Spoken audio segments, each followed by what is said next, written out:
안녕하세요. R.I.S.E English 수업을 맡게 된 Junior English 강사 조스피나입니다. 반갑습니다. 학생들의 문해력이 점점 낮아지고 있다는 점이 전 세계적으로 큰 이슈로 떠오르고 있습니다. 최근 뉴욕타임스 기사에서도 다룬 주제인데요. 특히 아이들이 중학교에 들어가면서 단순히 글을 이해하는 것을 넘어 텍스트를 해석하고 깊이 있게 분석하는 데 어려움을 겪는 경우가 많습니다. 그래서 저희 라이즈 잉글리시 수업은 이러한 문제를 해결하고 아이들이 자신감을 가지고 텍스트를 이해하고 해석하는 능력을 키울 수 있도록 돕는 것을 목표로 하고 있습니다. 지금부터 close reading을 활용한 수업 진행 방식을 간략하게 보여드리겠습니다. 참고로 수업은 영어로 진행되므로 다음 내용도 영어로 설명드리겠습니다.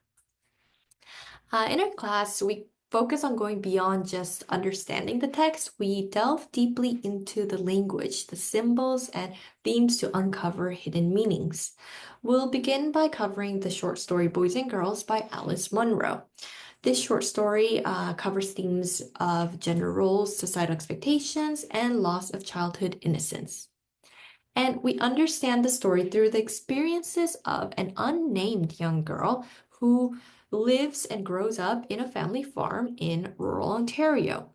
Now, assuming that we have read the entire text together, we'll break down the passage together and conduct a close reading.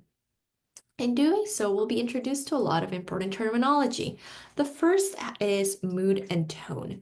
Mood has to do with the atmosphere or the emotional feeling that's evoked by a text, while tone is the author's attitude toward the subject.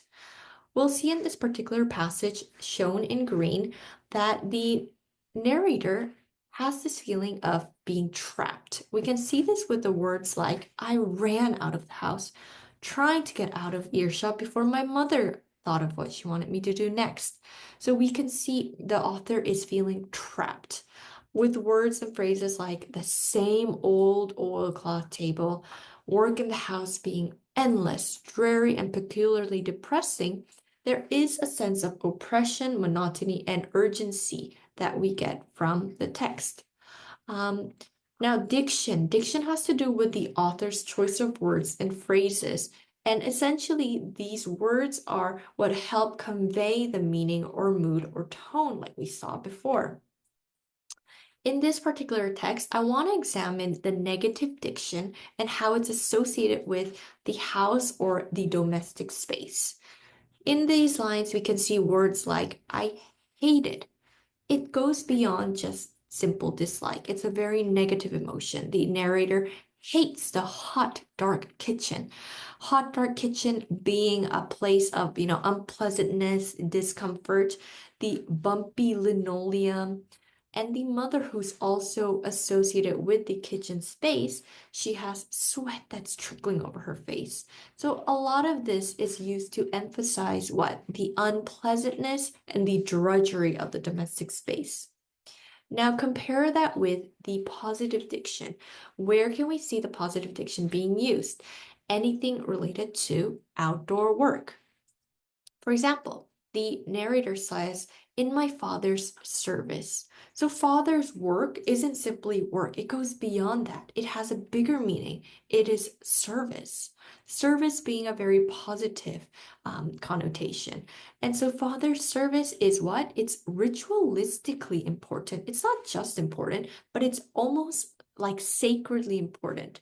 And we can see that this positive diction related to outdoor work, it seems like the narrator is idealizing outdoor work, presenting it as being significant and meaningful.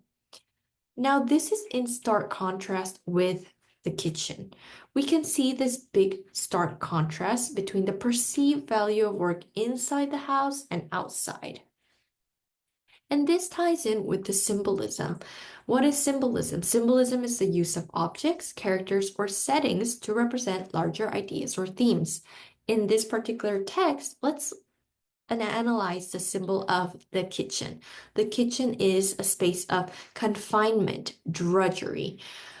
The narrator says, the green blinds. What are blinds? Blinds are like curtains. They are used to shut out the view. They're used to shut out inside and outside. And again, relating with being confined or trapped. The mother who is associated with the kitchen space, she is too tired. She is always counting. So we can see that the kitchen has to do with this idea of being trapped and confined and drudgery, whereas outdoor work has to do with freedom, importance, father's service. Service is very important. It's ritualistically important. And what's the meaning of all of this? Is this just to have us understand that this is a passage of a girl working in a farm? No, it goes beyond that, right? In this short text, we're able to see that it's a critique of societal norms.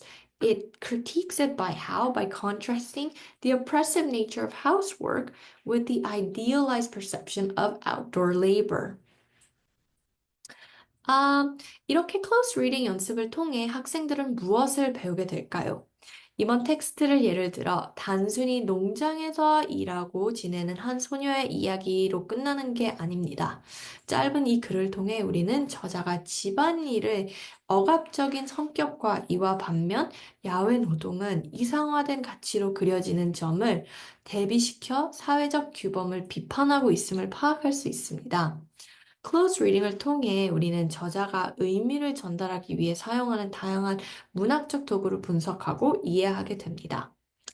라이스 잉글리시 수업에서는 학생들이 단순히 영어 텍스트를 읽고 이해하는 것에서 그치지 않고 글을 깊이 분석하고 해석하는 능력을 키울 수 있도록 돕고 있습니다.